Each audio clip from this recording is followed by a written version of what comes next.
Mexico's projected presidential winner Claudia Sheinbaum will become the first woman president in the country's 200-year history. "I will become the first woman president of Mexico," Sheinbaum said with a smile, speaking at a downtown hotel shortly after electoral authorities announced a statistical sample showed she held an irreversible lead. "I don't make it alone. We've all made it, with our heroines who gave us our homeland, with our mothers, our daughters, and our granddaughters. We have demonstrated that Mexico is a democratic country with peaceful elections," she said. The National Electoral Institute's president said Sheinbaum had between 58.3% and 60.7% of the vote, according to a statistical sample.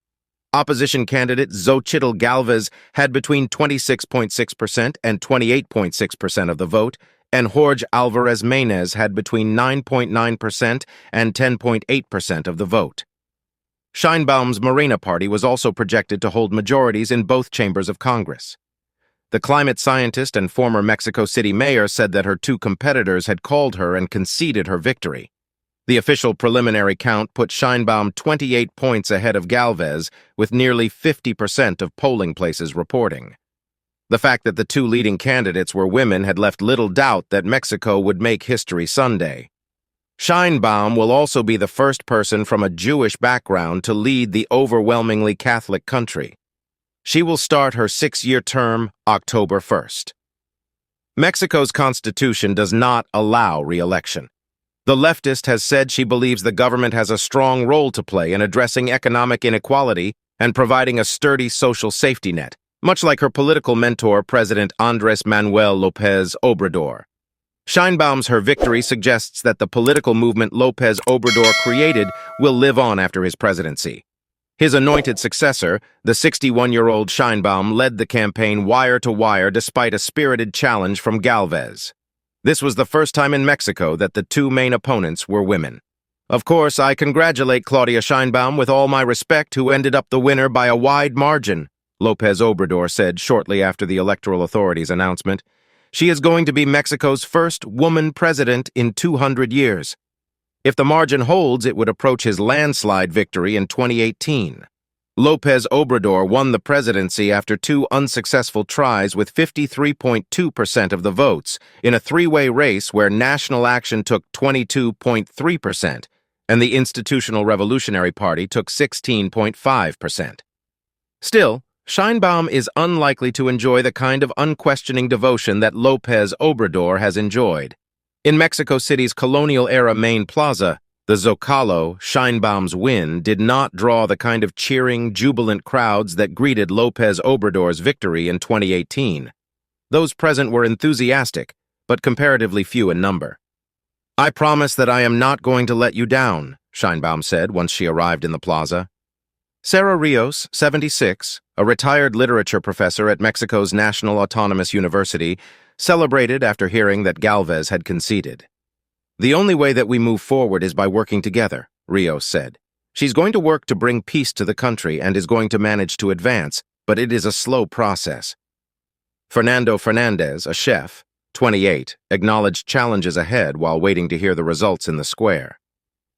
"You vote for Claudia out of conviction for AMLO," Fernandez said, referring to López Obrador by his initials. "But his highest hope is that Sheinbaum can improve what AMLO couldn't do, the price of gasoline, crime, and drug trafficking, which he didn't combat even though he had the power."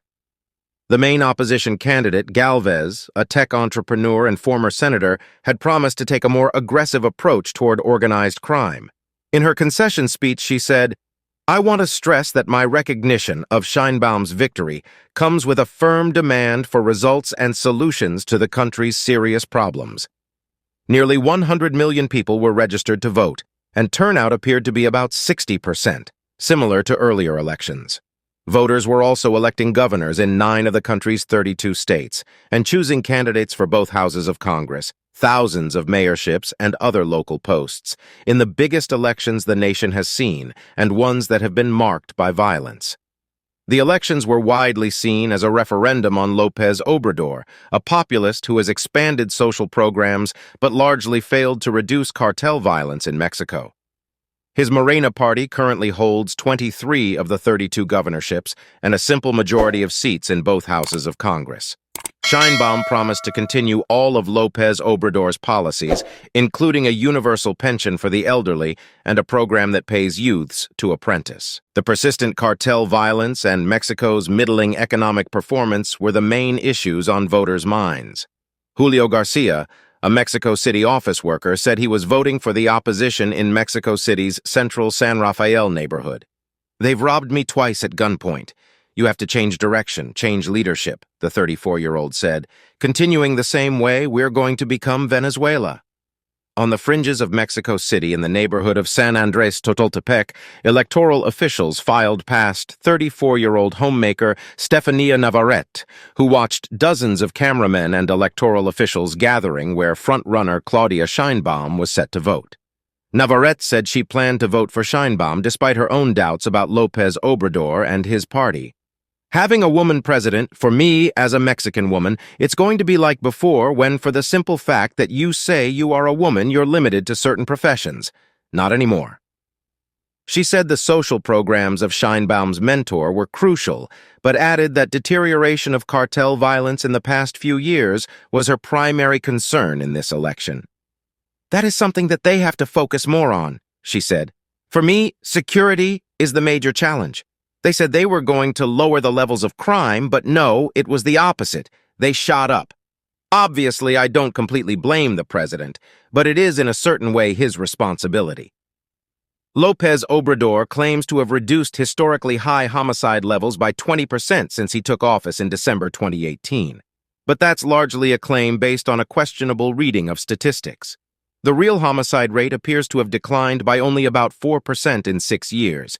Just as the upcoming November rematch between U.S. President Joe Biden and former President Donald Trump has underscored deep divisions in the U.S. Sunday's election revealed how severely polarized public opinion is in Mexico over the direction of the country, including its security strategy and how to grow the economy. Kindly like, subscribe, and share your thoughts in the comments section.